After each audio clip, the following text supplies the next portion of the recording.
that. Oh,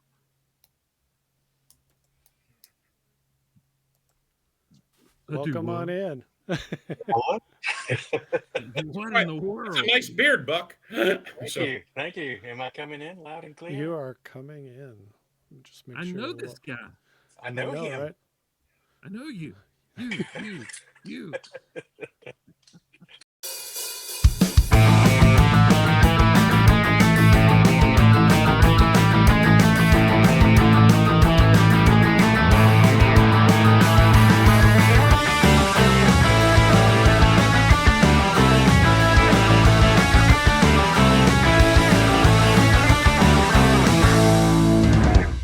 yeah, so Matt and I've been doing a podcast interviewing. It was Matt's idea, and I was Matt's youth pastor in the '90s, and Matt and I've stayed in contact and talk pretty fairly regularly, Yeah. and occasionally see each other. And even though he lives in Oregon and I live in Kansas, and so we thought it'd be fun to talk to another youth pastor from the '90s for an episode. And Matt had this was Matt's idea, and he had an idea of someone to talk to, and that's you, Steve. And they said, "Well, let's bring on somebody from Steve's youth group." And then I said, "We have no idea where this is going to go, and, but this is what we're doing today, just to do something different." And so two '90s youth pastors, two kids from the '90s That's together, right. and so we'll just see where this goes. So that's it. So my name's Kevin Wilder. I was Matt's youth pastor most of the '90s. I was at the same church with Matt, Grace Community Church in Newton, Kansas. So Steve, Yeah. where were you a youth pastor at? Well, I was in the '90s. I was in a couple of places for summer ministry, but it was the early 2000s when I was Okay. at Mount Vernon Baptist in Baxley, Georgia. And knowing now that Buck's here, and that we're supposed to be talking about our time in youth ministry, we need to go ahead and say, listen, I'm a pastor now, and Buck's just recently been ordained as a deacon at his That's church. right. Oh, So, nice. so there's not many stories that we could tell that we could have told you about 6 months ago. Try to keep us out of trouble. That's right. Well, I do give you guys the final say on the edit of the episode. So if we need to cut anything out, I'm not streaming. I'm not streaming live. There's no way I could do that. Yeah, I would do that to absolutely. you guys. So Well, I don't believe in editing, so it's fine. Right? yeah, it does. I just take the consequences of what We're, this old mouth spits out. So we'll we're be doing fine. it live. That's So right. Doing it like, are live. you Let's guys in do the it same live. part of Georgia now, or are you like, I don't Yeah, know. we're in separate parts for Okay. sure. Yeah. How many I'm parts of Georgia are there? So well, At least three. At least three parts. at least you've got Atlanta, and Okay. then you've got South Georgia, and some people say Middle Georgia. So that's Yeah. about what you got. I'm up in the northwest corner of the state, and Okay. Buck's almost down in the southeast corner. So we're kind of cattywampus across the state from one another. And Georgia, Georgia's the biggest state the east of the Mississippi. So, there's a little In the bit of world. yeah, there's a In the little bit of world. in there's the world. in the world. There's a little bit of difference. There's a little bit of distance between us. So, um, but it doesn't feel like it. Once we're together, it comes back pretty quick. But Well, Atlanta's sounds like good. its own deal, right? Like Atlanta Oh, is its own sphere of whatever, whatever it is. that's an understatement, K Dub. Atlanta Whatever. is its own deal. That's a So good word for it. a Whatever. couple years ago, we flew into Atlanta because my kids had been watching the Georgia Aquarium show on TV, and we're like, let's have a family vacation. My parents, my sister, and her family will come out.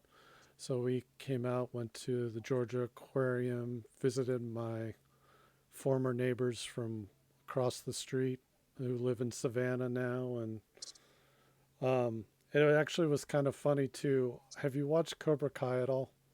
Oh yeah. So the most recent part of the last season, where they're at the Taikai Saikai or whatever, we were watching it, and they're supposed to be in like, was it South Spain or somewhere outside the country. Hmm. And my oldest daughter, she's 15, her name is Leva, Leva. She goes, they're in the Georgia Aquarium. They're filming in the Georgia Aquarium, but they're saying they're in some other country. She goes, because that's like a whale shark, and the Georgia Aquarium's the only place that has a whale shark. So it was funny that she could point out that they were definitely not filming. They were not being very mindful of their background. It's a beautiful Japan has its state. own area too. Like it's pretty unique, isn't it? Yep. I mean, isn't it kind depending on the depending on the time of day you go. of? It really is. It really Savannah is a mix of Yeah. incredible history and some really neat things. And hey, it's getting dark. We should probably get indoors. Oh, Yeah. Yeah. it's one of those areas. Yeah. So I watched a little bit of some of your podcasts, Steve, and like I was curious, like how can you, like you are like amazingly connected to like a lot of pop culture. How much time do you spend doing that? Like that's amazing. Well, if you This is meant listen, as a compliment, not as like yeah, no, it, but like how do you stay that connected to pop culture? That's amazing. if you listen closely, you'll realize that most of the pop culture I'm connected to is circa prior 1992. So if we're hanging out in the decade of the 1980s, I can tell you anything you want to know about pop culture. Once you get a little more recent, it's going to be hit or miss for me. But there's just things that I've always been passionate about. Like Buck can tell you that in my house has always been like a Star Wars room, or this case now it's mostly superheroes and Transformers and stuff. But That's cool. um, there's always been some kind of pop culture thing. And you got to be careful with some of that, especially in ministry. You don't want too much of it to bleed over into your office at church, um, and even if you never say a word about any of it in the pulpit, people will say that you do, and depending on how much you have in your office. So but it's just people have hobbies. Mhm. There are people who you can walk into their home and they'll have like 6 deer heads. There's a dude I knew here in Rome that you go in his house and literally there's 6 deer heads around about. There was a stuffed bear, not like a teddy bear, but like a bear that he'd taken down Oh on wow. a hunt that was up on like a lofty type ledge in this area, along with maybe like a coyote or a bobcat or something. So, different people have different hobbies that they devote a certain amount of time to. And I've probably devoted too much time to pop culture in my life. But it's just kind of the hobby. And then I have this knack for going and seeing, like if I see a movie or watch a TV show, um, for whatever reason, I'll just kind of latch on to, oh yeah, I remember this. I can talk, I can talk about it for a while to come. And I can even talk about instances that took place in it. For example, um, just since Buck's here, Buck and I have this inside joke that if something's going on, we'll turn to each other and say we're going to have to eat each other, aren't we? We're gonna have to each other, aren't we? And that's from a movie called The Day After Tomorrow, Oh.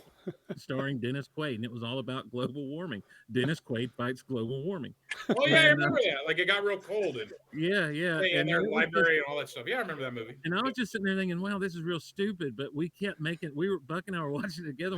And we're just, it's like riff tracks or Mystery Science Theater 3000. And the thing we kept coming back to is at any quiet moment where the people are just looking at each other, one of us We're gonna will have to eat each other, aren't we? Well, hopefully, like the 30, With 30 sincerity. minutes we spend tonight, we don't have to eat each other at some point. Right. Like, it's so bad talking to each other. So That's So, funny. yeah. Well, Um, even the title "Day After Tomorrow," it's like when I went to one of Weird Al's concerts and he had his fake trailers. It was 30% chance of rain and that kind of thing. So I'm just like That's awesome. some of those titles that they come up with. It's like, who came up with this title? The Day After Tomorrow. Yeah. I remember that movie. It was huge though. For like, it's one of those summer blockbusters that no one watches 5 years from now, but it was huge. So it's like you don't even see it on TV ever. So but I So remember that movie. speaking of the '80s, when I was in high school, Kevin introduced me to Buckaroo Banzai, mm, and so Peter Weller. Peter Weller, yeah, Christopher Lloyd, John Lithgow, yeah. ton of I've names. never watched it. Ellen Barkin. It's like you got to watch it like 3 times to kind of like for the plot to make sense. Yeah, it's a cult classic for sure. Was it Big Trouble in Little China that was going to be a sequel to that? That was originally Oh, I written to don't be a know. sequel to that? Really, I hadn't I heard think about so. that. I could be wrong. Don't quote me on that. I would do my really. research. I've never seen that movie. So I just have wanted to not add that. either. That's true. We should have a live watch show or something. Kevin, you and I, since we both And haven't that seen that yet. is that the one with Madonna and Big Trouble in No, No, Little China?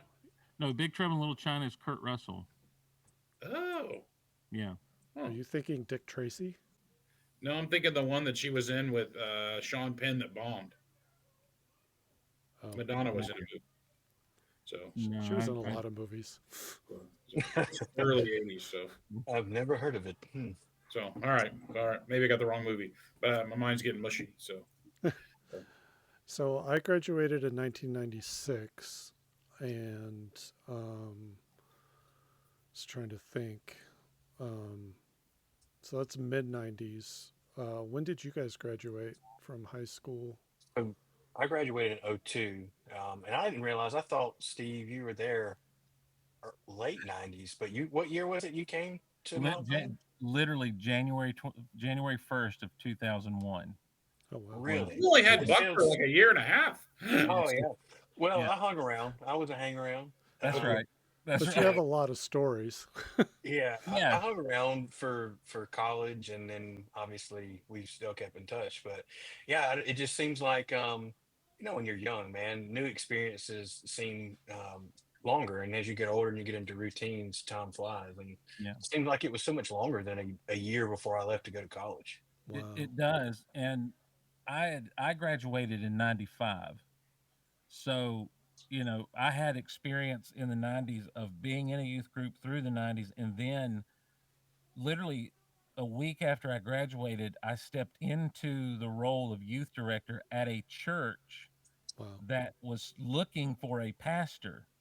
Oh, Mm, And so I was the summer youth director at this church, just literally thrown to the wolves. Like, all right, we're hiring you. You do it. And I good luck. remember there I am. I'm 18 years old. I got a 15 passenger van full of kids. We're going over to the beach for a day at the beach with them. And as I'm driving down the road, I look in the rearview mirror and I'm like, these are people I could be hanging out with and not right. in charge of, you know. And it was just kind of this surreal thing of like, what is this church thinking? You You did know, that when you were 18, not yes, 22, Wow. not out of no, college. no, 18. right. I was literally the only adult. That was the stupidest church I've ever thought of in my Yeah, life. yeah. I'm pretty sure like there could be a civil suit at this point. Yeah, yeah. Well, and then the thing is they called me back the next summer to do it again. So, Huh. Wow. um, and then and that was a whole fun ball of wax. But yeah, so I was in college and I had gone to Minnesota and done a year-long internship in Minnesota that ended in the fall of 2000. And I Okay. went back to where I had gone to college in Virginia at Liberty, and I did not go back to school. I just went and worked McDonald's, waiting to see what was next, basically. And I was contacted about by my father, who was in South Georgia, about Buck's church looking for a youth pastor, and so I got in touch with the pastor. And the funny thing is but the summer between my junior and senior year of high school, I actually spoke at their summer camp, their summer Oh, retreat, cool. and I never heard from them again about anything. So I thought, wow, I really messed up there. That was I must have, well, but they must have hated me. Um, and so I went and talked to them, and there was a whole situation where I just thought, no, this is definitely not for me. And then when I was at the church and just the people and the pastor and everything, I just knew it was suddenly like I knew it was for me. And I spent about 5 years there. Um, and yeah, it feels longer. It feels with Buck being there, it feels longer than a year and a half. But you know, but and I don't mean that in a bad way. I mean Sure. there were so many experiences Yeah. packed in. Buck, do you remember the first time we went off to do anything outside of the church? Was it uh was it John's Sports Park? We went over Yeah, it there. was like So the Fun Place or John Sports Park or yeah, John whatever. Sports Park is in a little Oh, city, Douglas, Georgia, and they had I, go karts, and they had putt putt, and they had arcade and stuff like that. And I think that was our first road trip. Yeah, Again in another beat up 15 passenger van that probably shouldn't have been on the road. no, by the time, yes, no, we it had should many not of have been. those. But do Yeah, you remember? But now here's the thing: at that point, but we had not interacted much because it had not been very just a much. couple of it because it was it was Martin Luther King Day, and that's why we were going, because there was group discounts at the place, and we had two or three. We had the van, and then a couple of trucks, of people going or whatever, and so we're headed down the road, and Buck is seated behind me. Now, understand, again, I've only been there 2 weeks, so there's been literally 2 Sundays and 2 Wednesdays worth of time that I've interacted with these students. And all of a sudden, I'm driving down the road, don't know where I'm going because I haven't been in this part of Baxley or Appling County or any of these places to go from this area. And so I'm trying to follow the person that's leading the little caravan. And all of a sudden, someone starts just jabbing into like my lower fat rolls from behind me. That's Buck. And it's Buck. And I'm like, what are you doing, man? And so just I don't know. From there, he's just like, I'm going to figure out how to push this guy's buttons. But by the end of the day, we were teamed up, and I'm just Nice. like, all right, I see where this is going. So I think I asked you. You know where you're going. You know what you're doing. right, yeah. Just annoying teenage stuff. It's like, you know where you're going. So You know where Buck, we're going. were you trying to get a reaction, or were you You know, like, I think so. It. Me and Steve have always had somewhat of a chemistry, and when we talk, we have a good time, we have similar personalities, and everything can be a joke instantly. And so I guess it was just the nature of I was having fun, and I wanted Steve to have fun too. And Steve was driving, and Steve was not trying to have fun. He was trying to drive a bunch of kids to an event and not, kill us all. He And was so, trying not to get fired after 2 weeks. I mean, that's yeah, like you have no idea how far you can take things, yeah. or what's allowed, and like especially if you've never been to the church, like you're just Oh, making this up. exactly. And you're Yeah, like, you're making it up as you go. Looking yeah, back I don't now. know, Buck's parents, like if I say stop that, they might get me fired. They may get elders. Yeah, yeah, exactly. But yeah, I don't. But after that, I don't think I poked him much more after that. No, because Most verbal poking after that. yeah, because my secret was that I was just as immature as they were, and I was amused by the things that were going on. We've got another really good friend who Buck can call him a good friend now because he's not under his authority the way that he was. But he is the band director at the high school in that community, and just upstanding, super guy, very serious, And Buck and some of his friends who were in the band, um, they would come back and tell me the stories of terrorizing this guy. And that dude's one of my best friends in the world. And I was just absolutely loving it. And so I would get to hear his side of the story about how stupid these guys were and how he had to get on during the day. And I would just sit there and hear, like, yeah, man, they're crazy. I don't understand. And then I'd get with Buck and the other guys and just be dying laughing at what they had done because I just found it amusing. Like he said, there was just kind of the similar sense of humor. And so once Buck goes off to college, we just kind of kept in touch and kept, Hmm. Buck was involved in some ministry stuff, and he brought me in on some of that stuff there. And it was just it's the relationships you hope to build in ministry, with people that last, now 20 plus years. yeah, And, Well, anyway, and that's a weird time. You go off to college, and for it seems to be with small churches, there's that weird limbo. You're not a youth group anymore, but you're not young adult group anymore, mhm, and there's not a high attendance there. So it's like, well, we have a younger youth or a younger adult group, and it's like two people.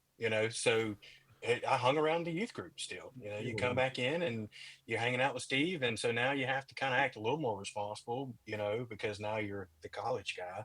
right. But yeah, man, I remember we got involved in a ministry at school, Fellowship of Christian Athletes, and I was Okay, not an yeah, athlete, but it was one of the few events at the university that was Christian based, Christian led. I mean, there were others, but we melded with that one good. And there were several occasions we had Steve come down and speak and stuff like that. So it was definitely a good opportunity. And I mean, I don't know how many times you come visit, stuff like that too. All kinds of fun stuff like that. So even when he's still full time minister and I'm a freshman or sophomore in college, we were still. I mean, I don't know how many hours I would spend at his house on the weekends, just hanging out after Yeah. that, you know? Yep. That's cool. And There's that's also a point where you realize that I don't know. I mean, I had a similar relationship with. I was in Youth for Christ in college, and at some point, like did Youth for Christ in high school, and then you get on the staff, and then you realize the staff are like 2 years older than you, and they don't really know what's going on either. Right. But together, you just kind of make it up every week together, and and not that you're flippant about that, but you're just doing that, and you realize God is present, and the Holy Spirit's present, and Yeah. it takes a little. you're not able to take a group of senior adults and say, we're going to put you in a life-threatening situation. Strap some boards to your feet. Let's take you up this mountain and send you down the snowy peaks, just Right. by yourself. And we think, hey, stay with at least a group of 3. We think that's going to solve any problem that happens, And what you've got is 3 teenagers who've gone off to do who knows what, and you say, meet back here at 7. The thing that I never had to deal with, thank God, is what happens if we don't meet back here at 7? Does that mean they've fallen off a cliff on the ski slopes or something? Hey, let's go whitewater rafting. And anytime you have to do anything where they give you a 30-minute talk beforehand of how You to sign a form. You Yeah. sign that form. Yeah, right. Hey, you better. Yeah, we're signing. Yeah, we're signing waivers. It's like parents are letting their kids go do this stuff. Well, I'd just rather them be doing that and hang out in the street. Well, I don't know. Looking back on it, I really don't. But it is this odd thing that youth ministry became, and I think still is, and I think there is a fine line. I look back and I recognize there's a lot that God protected me from, and a lot that I absolutely pushed through and said, I don't really want your protection, so I'm going to run headlong into this thing. But just stuff that, like, just the folly of youth. You don't know what, we got to be careful. I don't know. I don't want to get on a soapbox too early because we're having fun. But I'm really, as a pastor, I'm like, I've been convicted that I got to be careful about the staff that is brought in, not making sure that we have a chemistry and work well together, but that they do have room to fail, so that I'm able to show them grace if they do, but then 2, that they're not looking to fail, that they're willing, that they're teachable, they're coachable. I don't know how coachable I was for the first few years in youth ministry, and I think some of that came from, I was doing this when I was 18 years old, Yeah. but then I was also just mimicking what I had seen my youth pastor do. Yep. So it's beach trips and ski trips and all sorts of other things, and and then it's like if you're me, you get caught up in the fun of it all, and it's like, well, all right, here we go. um and like you say, we have tons of stories like that, but uh I don't know, the 90s specifically, just to kind of touch on that. I was thinking, not knowing Buck was going to be here, I was thinking about youth ministry in the 90s and the stuff that went on, and I feel like in the 90s is when, like, See at the Pole got real big. Yep. Yep. I remember that. Yep. And in our little town where I was in youth group, we were going all out for See You at the Pole. Now, we couldn't have adults from outside Right. of the school system at our See You at the Poles. Yep. It had to be 100% student led. But what they did is, the night before See You at the Pole, we have See You at the Pole rallies where we're trying to get all the churches together and get all hyped up about being up at 6:30 in the morning to go watch, to go pray at the pole or whatever the case may be. Um, there was, I remember, there were like book covers, See at the Pole book covers, and all kinds of, like, we we went nuts for See at the Pole, man. Mm-hmm. And I don't know that if that's that big anymore. But then on the flip side of that, there was this thing we did after See at the Pole one year called See You at the Party. Yep. Oh, Yep. I really? remember that. And Did we do that? Watch out. yeah, Watch out now. I think you were at the tail end of that, and then it got really. Oh. I remember like your freshman or sophomore year. Like, I actually wonder sometimes, like, if we youth pastors did a disservice to See at the Pole, because I remember, like, Matt's early years, like 3 kids would just show up and pray on their own and take that initiative, and then we did the See at the Pole and the See at the Pole. we did those together as all the youth pastors in town. Yep. And it got bigger and bigger and bigger. And I eventually have kind of busted. But I remember, don't you remember that, Matt? Like you went I early, remember. you and a couple kids went early, and like it was just a handful of kids. I remember driving by, and I Hmm. think like you kind of did it on your own without us pushing you. And then we adults Yeah, got involved, I remember in made it a high thing. school. I don't remember what year it was, but I thought we had a pretty good turnout. Like Yep, it grew. people, there was a big enough group to we could have a fairly big circle around the pole where we could all. But yeah, it had to be the kids doing it. It couldn't be any adult interaction because of that whole. I think it was separation of church and Yeah, and state then at there was that point. Sports Spectrum. Remember Sports Spectrum? I don't Oh remember. yeah. You'd have those posters of Christian athletes, and then they had videos you could show at the half of your Super Bowl party. By the way, Oh those yeah. never worked for our Super Bowl party because the kids like the commercials. They're like, Yeah, I want to watch they, your wa- video, man. they That's want to see true. the commercials more. the, the, I want to see the entertainment. But Sports Spectrum was a big deal in the 90s. Yeah. I mean there was just so much Christian culture in the 90s that was, you know, kind of, you know, what people were doing in Georgia, we were doing in Kansas. I mean, it was Yeah. just like there were these franchises that we were all just kind of doing together. I just don't think that world exists anymore. I want to add sports. I remember Sports Spectrum as not only being a magazine, like a Christian sports magazine, but I want to say they had a radio show. Maybe I don't remember that, but Yeah, maybe. I remember the Sports Spectrum radio show. I think it came on like the Moody Broadcasting Network or something back in the 90s. And Oh, that's cool. the kind of nerdy Christian I was. Yeah. We didn't have K-Love and Fish and all that junk. We Yeah. had the Moody Broadcasting Network, and on Friday or Saturday nights, they'd have a youth-oriented program on. Yep. My youth pastor actually went to the local radio station in town. Buck, you remember that place? Yeah. Is that where you and guys did your show? What's that? That's Is where. that Yeah, where that's you? where. It was where Buck and I did the big honkin' show when Buck was part of it. Nice.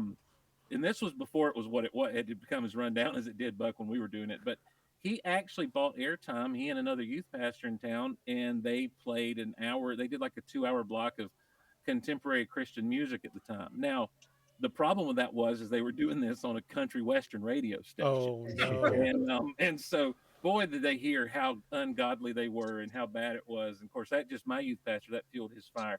I want to ask you this, Buck, because I honestly don't remember.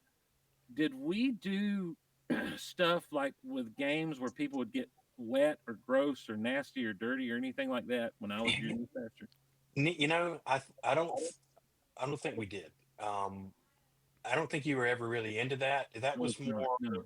the younger kids. That was Yeah. always the, oh, the Awanas, they got their big prize, so they were gonna, dunk the pastor Right. or whatever else. But no, I don't think we ever did that. We were too mature for that, Steve. Right. Well, I know what it was is I just hated crap like that. Exactly. Yeah. Well, Because- and because- and I'm glad you did, because looking back on it now, I'm glad there's not a bunch of incriminating photos. So Right, that too. Well, because I know in the 90s that was another thing. It's like if you had a game, someone was going to get an egg smashed in their face, or there was going to be some kind of messy thing. I mean, we do like shaving cream, water balloon, water gun fights every now and again, but in like I go back to the see at the party thing. There was a whole game of make a pizza on somebody's face. Oh wow. And I don't know how long I had tomato sauce up my nose because I ended up being one of the pizzas. I was on a team and I was the pizza, and they were just. This was more the 80s, but I was in Youth for Christ in the 80s, and it just seemed like they did those games like to almost initiate a kid. Yeah. Yeah. I mean, and then you're in now. like in the 80s, we had a chair where kids would sit on it, and if they didn't answer the gospel question right or something, they'd shock them. And I remember we'd do stuff like that at rallies. Oh. And I mean, the 90s got a little more sophisticated because it looked more like Nickelodeon. But Right. Yeah. I just remember, I remember just being in the 80s, being like, "Why are we shocking a kid?" And they'd always pick some super extroverted kid that liked to be shocked. Yeah. But at the same time, you'd always be wondering, is this kid gonna pee his pants, or what's gonna happen? Youth for Christ, you'd be at the big youth rally, and you'd just be like, "Oh, I hope a kid volunteers because they're going to pick on one of us junior staff." Because you're a college kid, you're like, if no kids volunteer, then I'm gonna have to go up there at 19 and do Oh, whatever it is. So no, there was a lot of that smashing an egg. Like we didn't have the it's Jimmy Fallon, right? He does the egg thing. I like some Yeah. of that stuff. Yeah. Yeah. Well, I remember so whispers. I remember whispers of people choking to death playing Chubby Bunny. Yeah, we yeah, did we Chubby heard Bunny about still. We we heard did that that. story. So I was telling when I was meeting with Buck before to do our tech check, I was telling a lot of our episodes devolve into what we got away with in the 90s that would never fly today. So like, and then we were also talking, I think Kevin and I, that the reason it wouldn't fly today is because somebody would have a phone there and they would be live streaming it, and then a parent would probably just show up at at whatever you were doing, going, "You guys can't be doing that." Well, Like, we've had stuff like we had in our previous episodes brought up like somebody brought boxing gloves and they an impromptu like fight club started out while the adults were around the fire. Um, we did a thing where you took the nozzle, the sprayer from the sink, and you stuck it in your mouth, and you saw how long you could drink before it just sprays out everywhere. now that sounds Um, like something Buck would have dared somebody to do. That was a It's true. post group activity. I'll own that. I will not own the boxing. I Wow. deny to this day. I knew the boxing was happening until I walked in the barn. But I will own the hose. Well, And Buck, we do did you chubby remember? bunnies. Like, I mean, kids are like, "Are we going to do chubby bunnies this week?" No, we did it last week. And then all of a sudden, this rumor came through that like Yeah. somebody choked, and then you're like, everybody. Then it was like nobody in my county did it anymore. So, Yeah. yeah. Well, but it's so funny you mentioned boxing gloves, Buck. I don't know that we need to name names on here, but John Mm-mm. Garner, got into boxing apparently, and he got everyone Yeah. else in the group into boxing, and I never have admitted this, but there were two times that I got really angry as a youth pastor at that church, and one is a story in which Buck is involved, where I did say be back at a certain time, and for whatever reason, the group of kids decided not to because they were going to prank me. Oh, And the other time is when we were on a ski trip, and one of my kids bought boxing gloves, and they were just doing it. It wasn't a big deal, and they talked me into putting them on. Well, I'm fat and slow, and I got punched in the face a few times, and I was ooh, pretty angry, and I just wanted to catch the kid and body slam him. I was just like, it didn't hurt. I was just furious because I was like, I'm not a boxer. I'm a wrestler. Get me in close to you, and I'm going to body slam you. And and so, but I never. You can't sell those things. You can't let them know how mad you are. But I was so No. mad.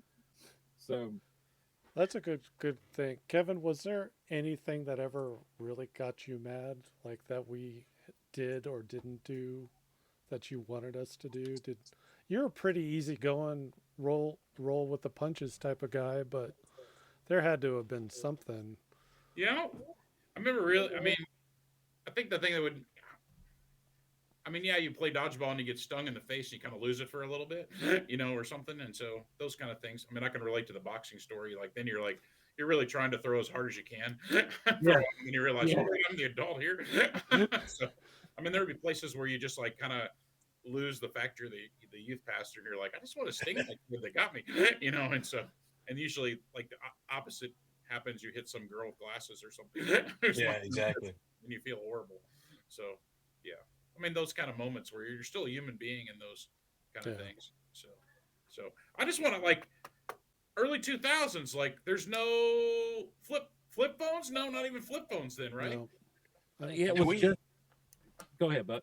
yeah, well, I mean, we had first off, I mean, we had some, but the quality of them, I think that was the Nokia candy bar time, right? Yeah. Yeah. So I think that was even before you may have had a StarTech, which was a Yep. flip phone. Yep. That was late '90s, I think. But I think it was more candy bar phones, even, and we were more of a rural area. So Southern Link, which was Nextel kind of thing, Mm. the two ways, those got popular as I became a freshman in Oh college. my That God. little beep beep thing drive you Yeah. crazy because nobody knew how to put it on silent. So you'd be in the middle of the store, beep beep, hey, what are you doing? And it's like, come on, man. But yeah, I remember even in college having someone film something with a phone. I was like, oh, send that to me, and looking at it going, what? Yeah. No. And then texting was like, why would I text you? I'll just call you. that was the era we were in, Right. in like 2000, 2002-ish. Yeah, and Yeah, I don't really. I mean, I think in some ways, what were kids gonna do in the late '90s, early 2000s? Stay at home and do dial-up internet. You know, right. you Yeah. know.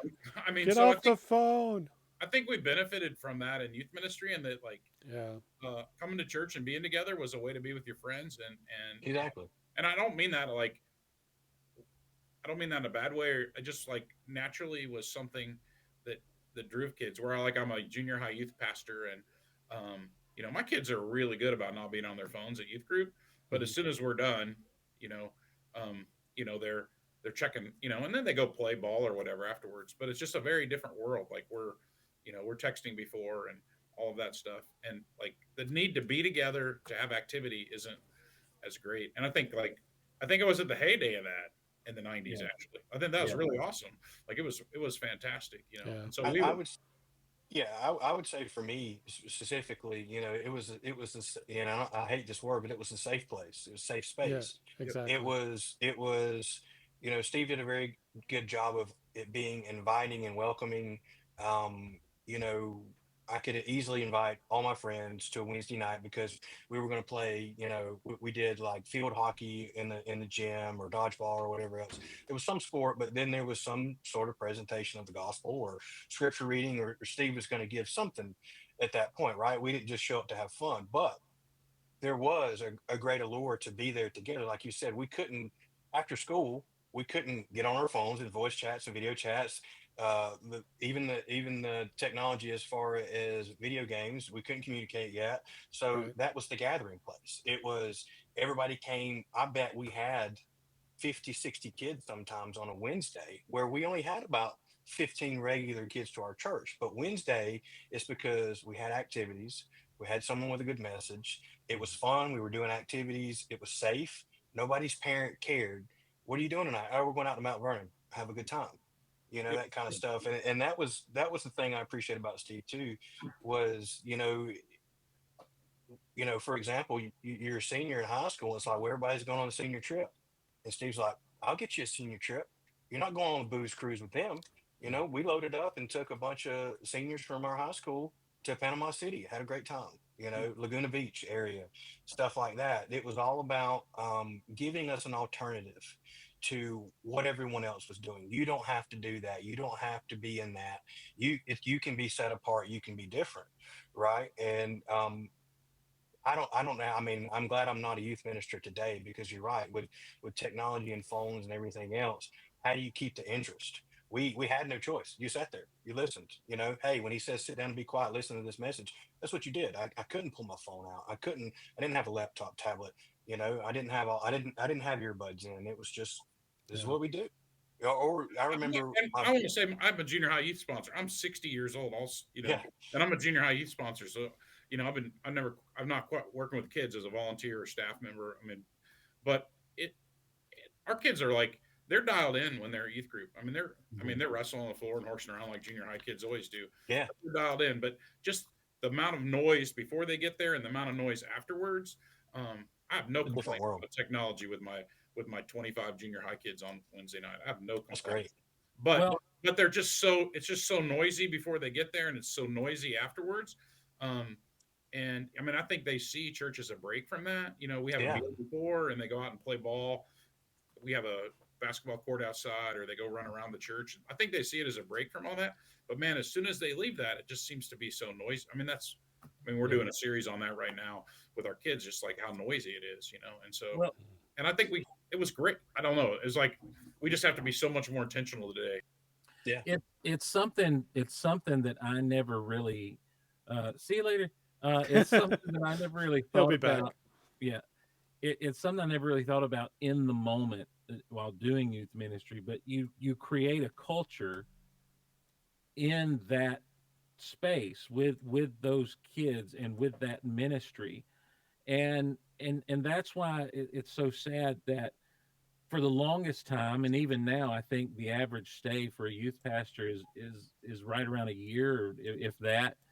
You have to be somewhere longer to establish that culture because if you come into a place, and I know like right now where we're at in my congregation, the struggle is in that teenage group because you have people who are so scared of kind of setting boundaries for them because they Mm, don't want to run them off. And I keep saying, listen, if there are no boundaries, they everywhere else they go, there's no boundaries. Let's that's have true. some boundaries. Let's have some structure, and let's develop a culture of this is important, and we'll see what happens. Because when I was doing youth ministry, Buck was. Were you on the trip to Gatlinburg, Buck, when we went to the aquarium and spent the night?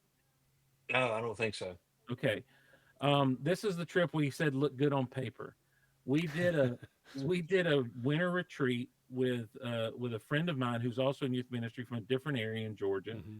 and we met in Gatlinburg at this great place we were staying. It was I couldn't tell you how to get there, what it was called at this point, but one of the things we were going to do was spend the night at the Ripley's Believe It or Not Aquarium, um, and so that was the big event for this retreat. That was going to be the one night thing, and we really thought, okay, what's going to happen is it's going to close down. They're going to kind of give us some rules, and we're going to be able to kind of cruise around the place and see things, without the crowds there and everything.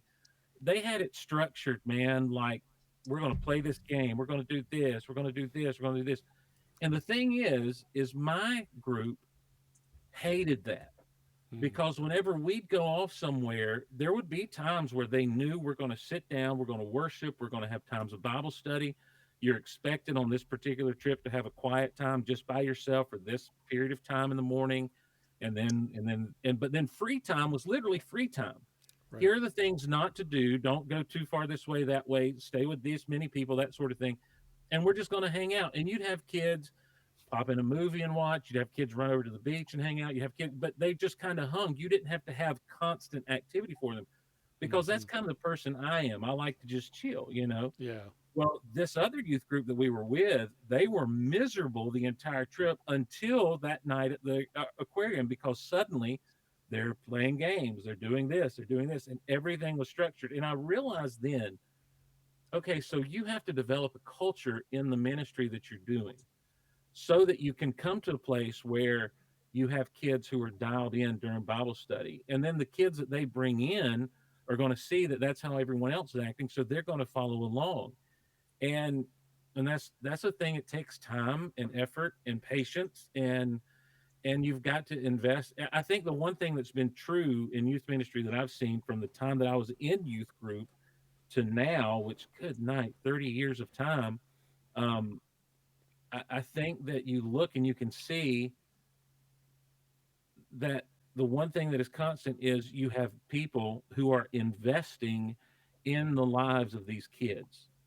They're not just there for an hour on Sunday. They're not just there for an hour on Wednesday, but there is investment through time praying for them, through time spending time with them outside of what's going on, not necessarily with activities and stuff, but just kind of checking in on them and that sort of thing. So, okay, my other one. Okay, my other question is audio to adrenaline. Mm. Favorite audio adrenaline song? Oh man, We're a band. it's been so long. I don't remember the last one I heard. I do remember listening to him. I mean, Big House is kind of the one, right? That's the one That Yeah, is everyone the goes one I to. remember. yeah, that was good. What I Yeah. was going to say. Now Do you here's remember? my dirty little secret. I didn't care for audio adrenaline that much. Oh, really? I thought you were going Um, to tell me you were in audio adrenaline. no, no, no, no, no, no, no, no. I was their I drummer and they kicked me out. Yeah. I was slash am a Petra guy. Uh-huh. Yes, I remember Um, hearing Petra on the Big You Honkin like show. you're younger than me. How are you a Petra guy? Like, because Petra rocks, sir. Um, Well, Kevin, I went to a Petra concert when I was in high school with a yep. couple of friends. one of They my came. one of my first one of my first CDs was Petra Unseen Power. Mm, And then I had a friend who was big into Petra, and he introduced me to all the old back catalog and everything. And so, yeah, Petra's beyond always been my belief. jam. I've heard them a Um, couple times. I heard them at Christian College in the early '80s, yeah, and then they would do those concerts at the soccer games. oh wow, Oh, Petra, like we'd have an indoor soccer team in Wichita, and they'd have Christian youth yeah, group night, and they would do a concert, and Petra was there at one of those concerts. And so, They play at Six Flags. You know, Carmen was big in the 90s. Yeah. oh yeah, I remember You know, Carmen and Petra doing a song together. oh Or- yeah, you're talking about It's Our Turn Now off the Yes, Addicted to it's Jesus our CD. Yes, sir. turn now. That video, Yeah. man, John Schlitt was rocking those purple jeans like it was nobody's business. I think the But yeah, drummer so was. Oh, sorry. I that's kind of where I hung with my music. And so when we get to when I'm a youth pastor in the 2000s full time, it was hard finding music for our group that they really dug into. I think they like Toby Mac. Still around, yep. Did he go and, solo at that point? Yeah, he was DC solo Talk. by then. DC Talk was DC with Talk. I was a volunteer in the 90s or the early 2000s. DC Talk was big with our youth group, and Yeah. Jesus Speaking of Freak. Jesus DC Freak. Mhm. Speaking You of know, DC Talk, I just saw that Michael Tate is leaving the Newsboys Yeah, as the front man. yep, that's what I Is he saw as going? well. Yeah, he was a good guy too. Yeah, that's something I do envy now with Spotify, any song, anytime. Yeah, Whereas when we were in youth group, I remember Steve had an impressive collection. Because we would always complain, there's no good Christian music, blah blah blah. And Steve's like, what about this one? What about this one? We go on road trips. He's like, pop this one in. Pop. I mean, he just had. Remember, you had the big binders and you carried them Oh, everywhere with you, with the sleeves with the CDs in it, right? yeah, And No- and I mean, Steve had no a ton of that 8-tracks? stuff. And we definitely did not make our own mix CDs with those. We definitely did not do that because that would have been copyright infringement. right. Oh, right. now Exactly. I will. Well, one of the things, one of the things I did, and I stole the idea from a person who was a friend of mine at the time, was I started doing what we called audio newsletters, and it was kind of like an early version of a podcast, basically, Oh, cool. where I would record some different things and I would burn them to CDs, Mhm. make labels for the CDs and everything to give out to the kids. I wanted to do it monthly, but it was so time consuming. A lot of times it ended up being quarterly. But there'd be like a theme to the whole newsletter. So you might have a Star Wars themed newsletter. You might have a Rocky themed newsletter. Oh, You know, cool. whatever the case. I did a Muppets themed one time, and I would hand those out to the kids, and I would put Christian music on them, and then between the songs, I would have like a commercial for things that were coming up. You know, this retreat's cool. coming up, or hey, next month we're going to start this Bible study. You know, that sort of thing. So Do you have any Macho Man Randy Savage? Things. I didn't. Do you do it? You may have done a wrestling thing. I don't think I did. Well, I did kind of a Rocky theme, which might bleed over into that. Oh, I will say this: one night after church on a Sunday night, we all went to someone's house to watch WrestleMania 18, The Rock versus Hulk Hogan. oh, good. For that spring and summer, whenever we were at a pool or the beach or somewhere, there was a group of guys who intentionally had T-shirts so they could rip off like Hulk. Is that when he was still Hollywood Hulk Hogan? Yeah. Yeah. So, Okay, here's my other 90s Christian question. Christian t-shirts.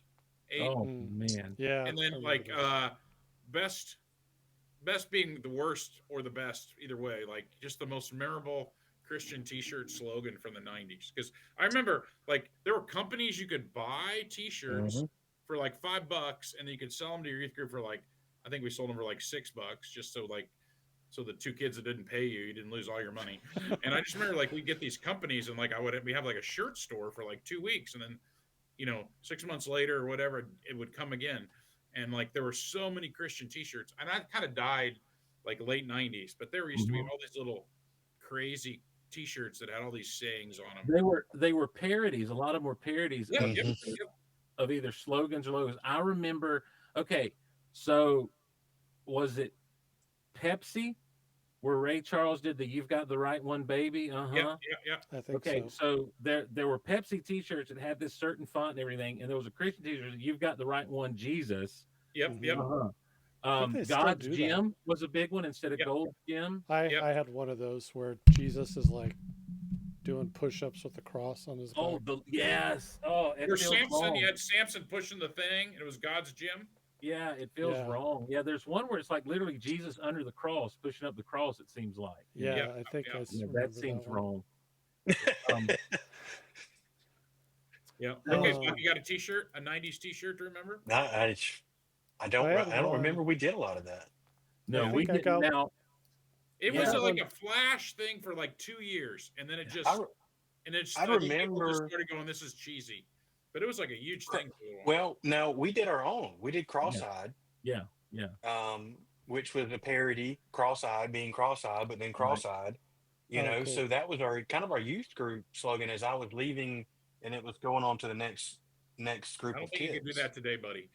I don't think you could either. That was the name of our youth group. We were Cross-eyed Youth, Oh, I don't and think cool. you can we do had a that today. we had a verse and I think everything. I Yeah. think they changed that name, man. Um, but we would, for retreats and stuff, we designed shirts. We had a guy that went to our church that had a printing shop, and so he would do them for a decent price for us and everything. I had a Um, Simon Peter surf shirt yeah, yeah. that said, "Ditch the board, follow Jesus." Now, you guys being in the Midwest, you might not have had it happen as much as I know in the '90s. For us, we did a lot of beach tripping because we were, toward the coast and everything. And I'm talking Christian. There was a Christian retreat center we'd go to, and at the time there was a dude in the back of the camp store that did airbrushing. Oh, And I can't tell you the number of Christian airbrush T-shirts kids came home with, no. um, from like spring break retreats and summer retreats and I that don't, sort I of don't know if thing. you've seen where Kansas is in the country. We did not beach There's a lot. not. Right, that's what I'm saying. You guys being landlocked. I'm saying I don't know if they did airbrushing in Kansas anywhere. Oh, No, yeah. Yeah, that I wasn't don't a know. thing. Maybe a state We fair. had yeah, like maybe a state fair. Yeah, we yeah. had So it East was. Lake and West Lake, and we weren't very We don't have a creative. Coast Guard. I'll just tell you that. There's no Kansas Coast Guard or lighthouses here. So, I just Kevin, I just the remember the one thing I remember too. It was on a T-shirt, and like I say, it was on book covers. If anyone remembers book covers for your school books back in the day, um, there was, and I think it was for the aforementioned "See You at the Pole." It was some kids raising up the Christian flag in that same World hmm. War II Oh where the yeah, oh soldiers. yeah, I remember that one. Yeah, Yeah, yeah, that was a yeah, big one. I remember. yeah. the Yeah, one I There was remember. such a strong Christian culture, and it's a double-edged sword, right? Like Mhm. because yeah. some of the stuff we talked about, you're like, ugh. But there was also some stuff that was real positive about that. But it was a double-edged sword sometimes. But I was. you would go to amusement park and you would be like, I thought some of the shirts they got kind of pretty cheesy there for a while. So Yeah, so I was listening the other evening. I'd use Amazon instead of Spotify and the Amazon Music stuff, and I was Same. lighting up. My Amazon Music was lighting me up with just '90s Christian music, just peppering me, peppering me, peppering me. And there was a song that came on that just really caught my attention. I'm like, these songs, they don't. It was like a transition. You could tell it was going from talking about Jesus to talking about myself and Mhm. talking about me. And so I actually texted my old youth pastor. I said, "Hey, I'm listening to this song by this group. Do you think this was the beginning of how worship became all about us and all the worship Mhm. music became about me, me, me?" And he said, "Actually, I think it's probably Michael W. Smith's fault with Friends or Friends Forever. huh. We got so consumed with the feeling of being together that we forgot, the purpose of real worship." And I was like, "Well, that's pretty harsh, man." But any opportunity to dog on Friends or Friends Forever, I will take. Well, So I would tell you one of the most cringiest songs I remember, and this was early before Steve Youth Retreat, the cartoon song. You remember that one? Oh yeah, oh yeah. Was it, Chris I think, yeah, I Tomlin. looked it up. It's Chris Rice, is what it Chris Oh, said. I Rice. don't Chris know if that, Rice. yeah, Yeah, that's right. it, Yeah. They used yeah, to play that and all the time at put camp, a at put erasers in your ears. It's terrible. I mean, cartoon singing I Hallelujah. was Do you singing remember the that, other Kevin? day. yeah, What if I our almost want friends to hang up the call now. I almost want to. Yeah, We'll they have it's to. start singing praise in a Right. whole new way? Yeah. it was just Oh, I looking remember back that. on it, Oh no, just that comes back to me now. Yeah, Yeah, like the yeah, it's so Flintstones cringe. yeah, yeah. or But Elmer that Fudd. song was around for a long time. It was. Song would not But die. I So It just would not remember die. they But always. there was one that we kind of got hung up on, Five Iron Frenzy. Um, and it was that weird song about "These Are Not My Pants." These are not my remember that. pants. It was they go through different music genres with it, Yeah, and yeah, "These Are Not My Pants." There was like the new wave, and then there was the country version of it. It was. I don't know whatever happened to Five Iron Frenzy. It was right there during that ska kind of uh, Yeah. neo punk type music stuff, Hmm. early 2000s. Yeah, going back to Audio Adrenaline, we're a band. We're a band. We're a band. You remember that Well, then one? they tried to do grunge with some kind of zombie, and they tried to Oh be Yeah, yeah. yeah. kind of That tried was to I re-evolve kind as a of like grunge that. band. I like kind of like that song. I mean, they were. I mean, if anybody's going to try to do grunge, it might as well be them. But Yeah. I mean, might as well be them. I don't. So Yeah. so Well, if you're a big fan of Audio Adrenaline, Girder Music is starting to release some of their catalog on vinyl and remastered CD as well. it's Oh just cool. Big House. I'm a big fan of Big House. So Oh, I'm a huge classic, fan of Big House. classic. But so My Chevette. Yeah, yeah, I remember that album too. Yeah, yeah. for sure. That takes me back to Liberty I liked University. them, but I'm not. Don't need to hear the whole catalog. So No, third day, Stephen Stephen third day Curtis in the Chapman. 2000s were good. So Third Day was Wow. great, man. Third Day that in guy's voice. 95. Yeah, Third Day 95, 96 was just like they scratched an itch that Christian music really needed. Yep. Um, Really, Jars of Clay was fantastic. Yeah, So Jars Jars of of Clay Clay. was, I don't know what happened to those guys, but I so think there's yeah, I'm not sure what happened to them either. You mentioned Stephen Curtis Chapman, Matt. Yep. We just we go see him when he comes to town, and this last Saddle one, up your horses. yeah. yep. The song that like I always cry if I'm at his concert, he sings. It's "Don't Lose Heart." That Mm. song just speaks to my heart when I'm there, or just about when you're older, when you grow up, you feel like things are bad. You feel like God isn't talking to you.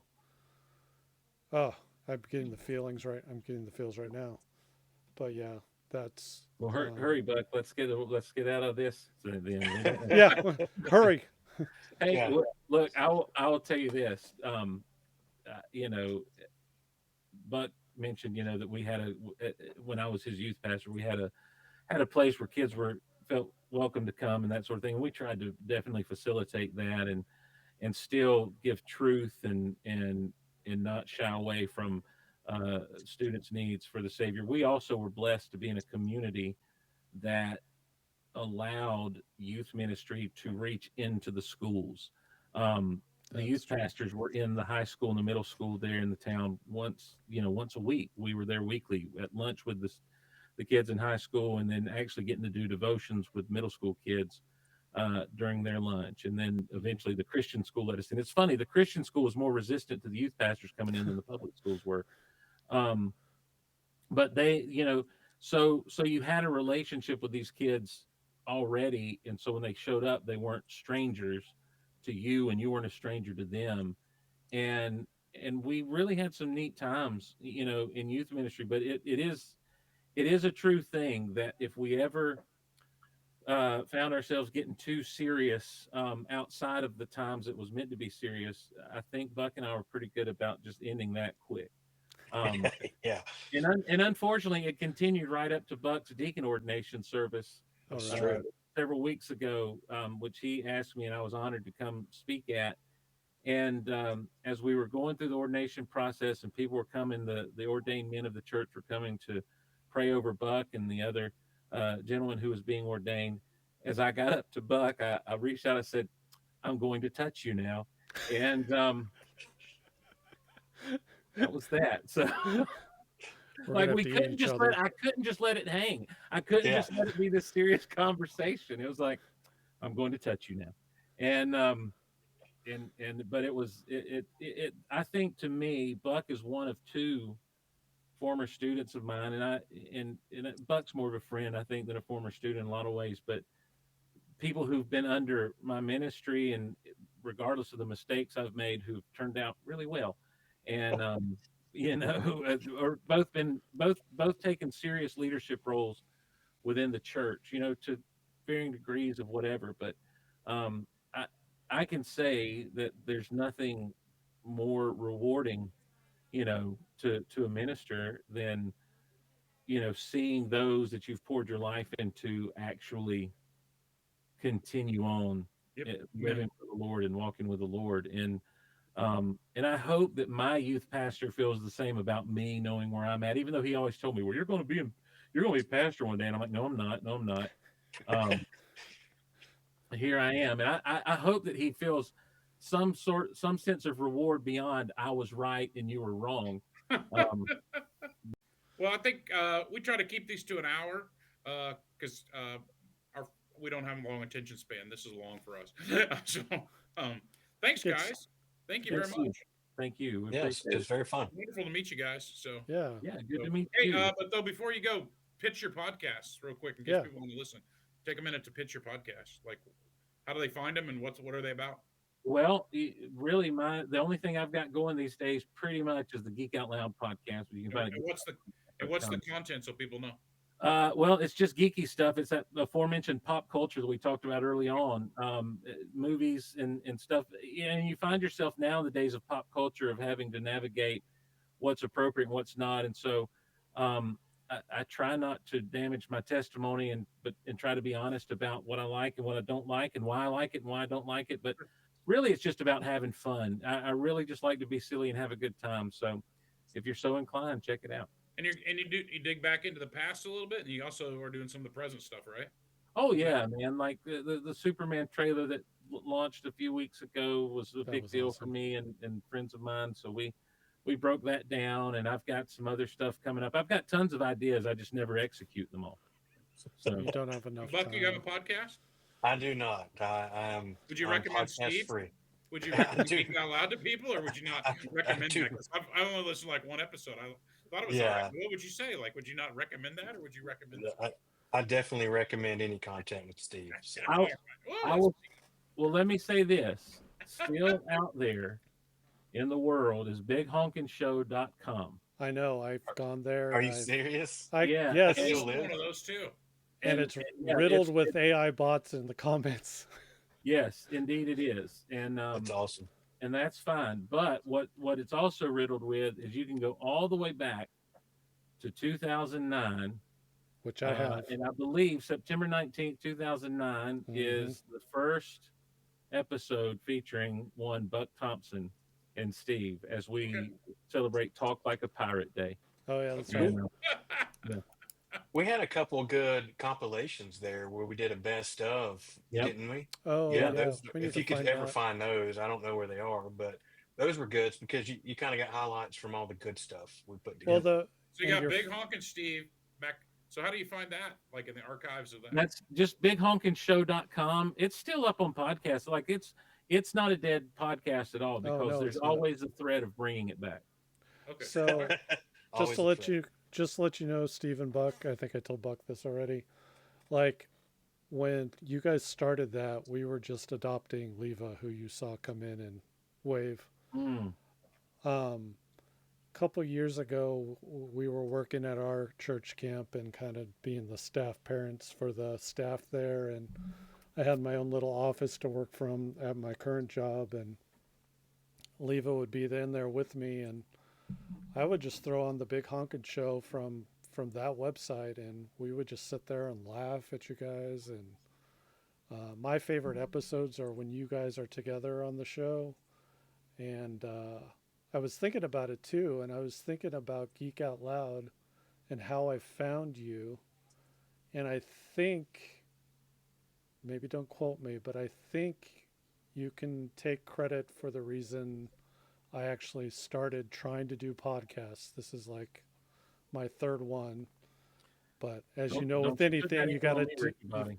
you've got to do a lot, a lot of something before it gets to the point where it's of a certain quality. But yeah, from there, I can't remember if I found you first or I found Derek and you first. Because I think you guys had like a show where you watched an episode together of Smallville. And I don't know if that's when I was introduced to you. So then I went and looked for your stuff, or if it was the other way around. Most people found me because of the Smallville podcast back in the day. But yeah, I listened to Just that. real quick, how do people find Geek Out Loud? Is it You can find it wherever you find podcasts, or you can go to Right. geekoutpodcast.com. You can even have Amazon Music play it. okay? Cool. Yeah. Thank you. Yeah, Listen we to one tried- episode of each before, just to get to know you guys a little bit. So. well, I'm sorry. Let me just say I'm sorry. You're a pseudo celebrity. Yeah.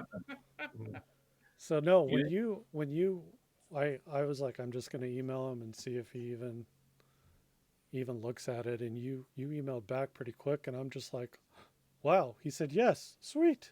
Oh, So If your car ever breaks down or you're driving through Harvey County, Kansas, I'll buy you lunch sometime. So just so that you got that going for you. So we're close to Wichita. So you ever break down near Wichita, Kansas, like, I don't know what to do. I'd be happy to buy you lunch sometime or take you out for coffee. It'd be nice to just chat some more. either of you. Buck would probably be more prone these days to find himself in Kansas than me. That's true. Yeah. Or if you're in the Portland area, please reach out because I'd love to hang out. I get to with you Albany, guys. Georgia sometimes. I got family there. So I'll When call I- you. Now When I listen, get in Georgia, it's not called Albany; it's called Albany. Oh. Say it right, Albany. oh, Benny. Yeah. Oregon. Yeah. Benny. I'll try that on my family, see what they say. Yeah. See how that works out for you. But yeah, so then I reached out to Buck and he said yes. And I was like, Leva, you remember the big Honkin show, right? Steve's coming on the podcast and Buck said he'd come on too. So we were geeking out about that. That's awesome. So Well, yeah. So appreciate you guys, and I appreciate you guys coming on the show. And Buck, I don't think we incriminated ourselves very much, so we're. I I don't think we think did we did okay either. this time. Yeah. we'll have to have The you back boxing on. thing.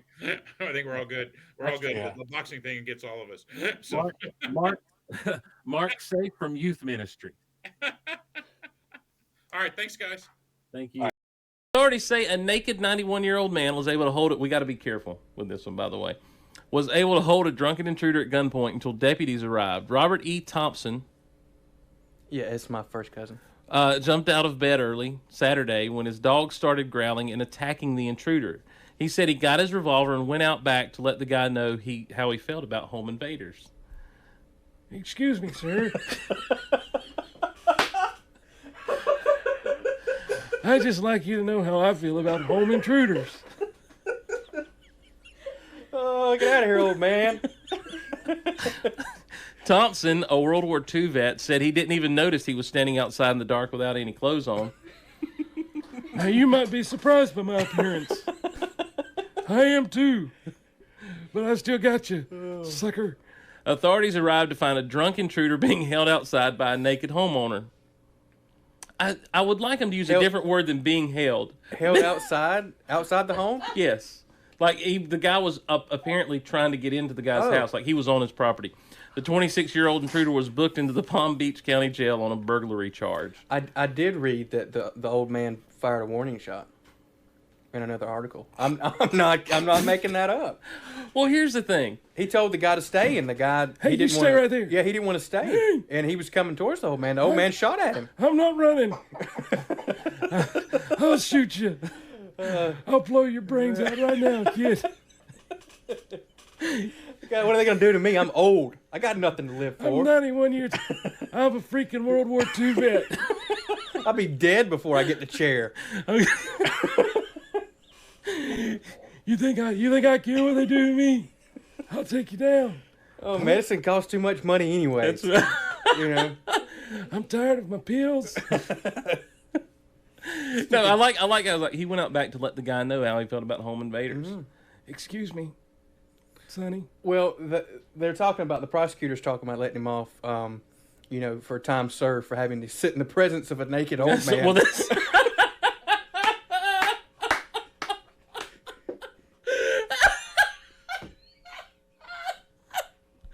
That's my next question. I do what?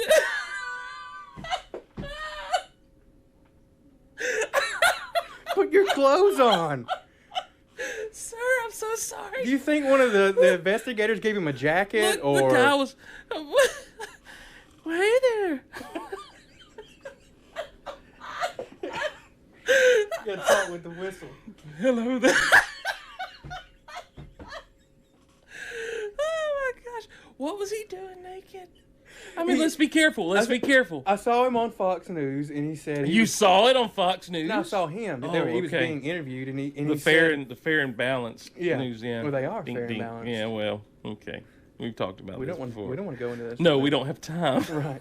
And he stated it was mostly embarrassing. That's the Mostly embarrassing. that's how his family found out he slept in the nude was his sons and daughters and granddaughters and What? All right. Well, that's we salute you, naked 91-year-old World War II vet with crime fighter. Where are my teeth? Where